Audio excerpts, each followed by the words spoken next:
if it does head up to back to 100K in 2023, one first question is, what do you think the top will be this next cycle, right? Because everyone thought 100K last cycle. Are we just in now? Is it just the bull runs are just going to be less impactful? So are we going to even hit 200K? Are we going to hit 150K? What are your thoughts? I think at least 125, but I wouldn't rule out quarter mil. Uh, I I'm pretty confident that we will hit quarter mil by the next halving, not this one. But it's possible we can hit quarter mil in this one. Bitcoin liquidity is really drying up. By the way, guys, I wouldn't worry about this halving coming up not to work. I was specifically talking about the very first halving, which is probably why Bitcoin didn't start rising until after that halving took place in very early 2013 or late 2012, whenever that took place. So back then, people were a little bit nervous, like, hey, what if it doesn't happen? So here are my two favorite drivers for Bitcoin, and they're sucking up liquidity out of the exchanges. And as liquidity gets sucked out of the exchanges, yes, it's easier for some wealthy whales to push the price up or down. But eventually, there is a short squeeze because there's just, if once FOMO sets in, there's just not enough Bitcoin to drag the market down. And the only place it can go is up. So here are my two biggest drivers that are taking Bitcoin liquidity off exchanges.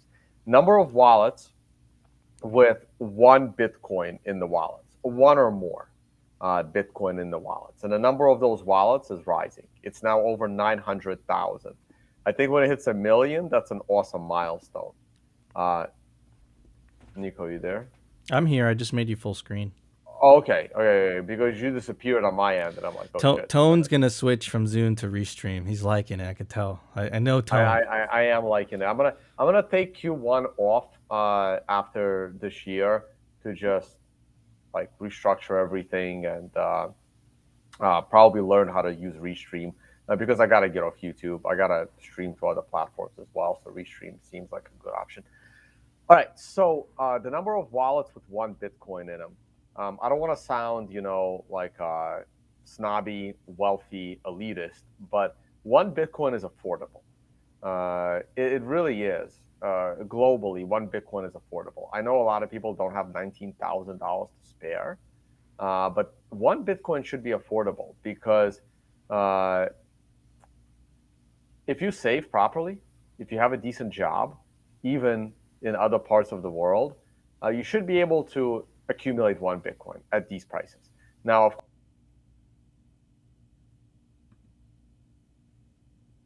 All right, Tone. We'll be right back. Looks like his. oh man, do I get cut out again? Oh, you're back. Oh man, that sucks. You said you All were right, saying that I one was gonna. Bitcoin is affordable. One Bitcoin is an achievable goal. For anyone middle class, and there's a lot of middle class people. There's tens of millions middle class people. So one Bitcoin is an achievable goal, and you got to realize that if a person is able to accumulate one Bitcoin, they're not speculating. I mean, that Bitcoin is for a long term purchase. And if you can acquire one Bitcoin, you can acquire two Bitcoin. And we're almost at 1 million wallets with a single Bitcoin. And if the price of Bitcoin drops, I think the number of these people is going to rise because we are just talking one Bitcoin. These people would love to turn their one Bitcoin into two Bitcoin. And this is the Bitcoin that leaves exchanges for good. The other driver that is driving Bitcoin off of exchange is Lightning Network. There's now over 5,000 Bitcoins in the Lightning Network. Could be more. I'm not keeping up with the latest statistics. That's going to double very, very quickly. Once Bitcoin enters the Lightning Network, it doesn't really leave the system anymore. Once you're on the Lightning Network, you're pretty much committed to staying in the Lightning Network. You're not selling that Bitcoin. You're not moving it to an exchange. That's it. And these drivers are sucking liquidity out of the exchanges. And once a little bit of FOMO hits, I think the game is on. I think these two drivers are huge.